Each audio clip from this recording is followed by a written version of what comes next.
Right form of verb SSC HSC সহ class 1 থেকে up to যতদূর পর্যন্ত যায় কম্পিটিটিভ এক্সামিনেশনে সকল ছাত্রছাত্রী শিক্ষার্থীদের জাতীয় সমস্যা রাইট ফর্ম অফ ভার্ব। এই রাইট ফর্ম অফ ভার্ব আমরা কি করব, যেহেতু পরীক্ষায় প্যাসেজ আসে, সিঙ্গেল সেন্টেন্স আসলে অনেকগুলো নিয়ম দরকার, তখন সিঙ্গেল নিয়মগুলো দরকার। কিন্তু আমাদের পরীক্ষায় যেহেতু প্যাসেজ আসে, তাহলে এই প্যাসেজের ক্ষেত্রে আমাদের মনে রাখতে হবে, প্যাসেজ পরীক্ষায় আসলে তখন আমি 3টা নিয়ম তোমাদের দিচ্ছি। একটা হলো অ্যাক্টিভ মোড, একটা হচ্ছে প্যাসিভ মোড, একটা হচ্ছে negative mode. What do we mean by mode? তার মানে যখন আমাদের প্যাসেজ আসবে এসএসসি এইচএসসি বা যে কোনো ক্লাসে অথবা যে কোনো কম্পিটিটিভ এক্সামিনেশনে যখন প্যাসেজ আসবে, পুরো প্যাসেজটা পড়ে আমাদের বুঝতে হবে এটা অতীতকালের কোনো ঘটনা কিনা। যদি অতীতকালের ঘটনা হয় তাহলে দেখতে হবে সাবজেক্ট যদি নিজে কোনো কাজ করে সেটা হবে অ্যাক্টিভ মোড, আর সাবজেক্ট যদি নিজে কাজ না করে কাজটা অন্যের দ্বারা করা বোঝায় তাহলে সেটা হবে প্যাসিভ মোড। অ্যাক্টিভ মোড যদি হয়, অতীতকাল হলে, যখন ঘটনাটা অতীতকালের, তখন সাবজেক্টের পরে যে ভার্বটা থাকবে এটা পাস্ট ফর্মে হবে। আর যখন অতীতের কোনো ঘটনা থাকবে না, তখন সাবজেক্টের পরে ড্যাশ থাকলে ব্র্যাকেটের ভার্বটা প্রেজেন্ট ফর্ম হবে। এরপর এখানে আমরা যদি অ্যাক্টিভ মোড আর প্যাসিভ মোড এই দুটো একটু দেখে নেই তাহলে আমাদের আরও ভালো লাগবে। সাবজেক্ট যখন নিজে কোনো কাজ করে তখন অ্যাক্টিভ মোড, প্রেজেন্ট হলে প্রেজেন্ট ফর্ম, পাস্ট হলে পাস্ট ফর্ম। এখানে অতীতের কোনো সময় উল্লেখ নাই, তাহলে এটা প্রেজেন্ট টেন্স।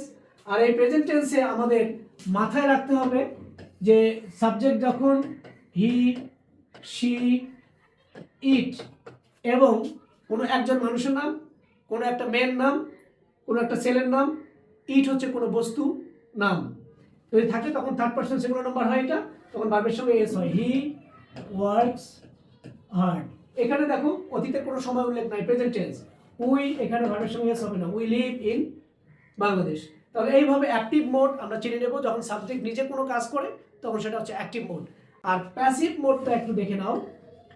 প্যাসিভ মোড যখন দেখবে যে সাবজেক্ট নিজে কোনো কাজটা করে না, অন্যের দ্বারা কাজটা করা বোঝায়, তখন সেটা হয় প্যাসিভ মোড।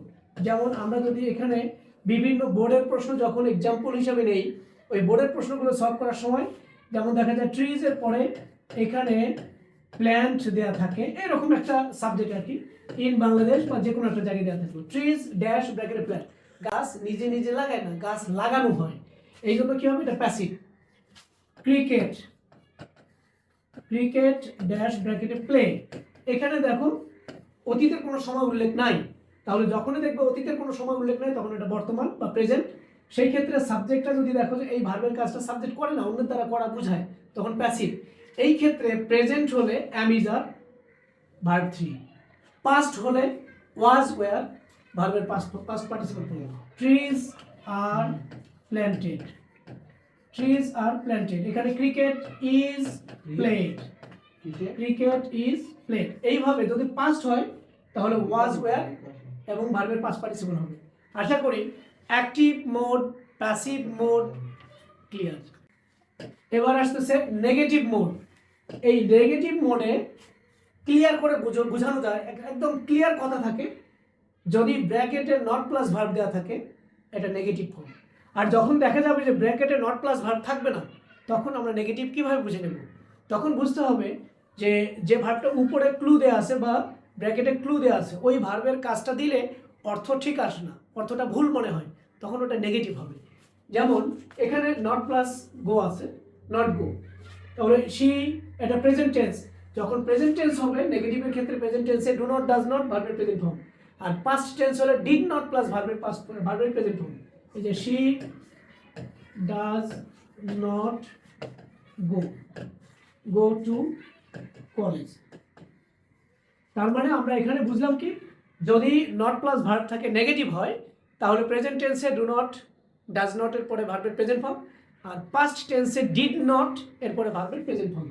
যেমন এখানে পাস্ট যদি উল্লেখ থাকে, হি ড্যাশ ব্র্যাকেটে go not go to college yesterday, এখানে অতীতের কোনো সময় যদি উল্লেখ থাকে তাহলে এখানে অবশ্যই কি হবে, did not, he did not এবং ভার্বের base form he did not go to college yesterday. এইভাবে negative mode, active mode, passive mode, negative mode আমরা শেষ করলাম।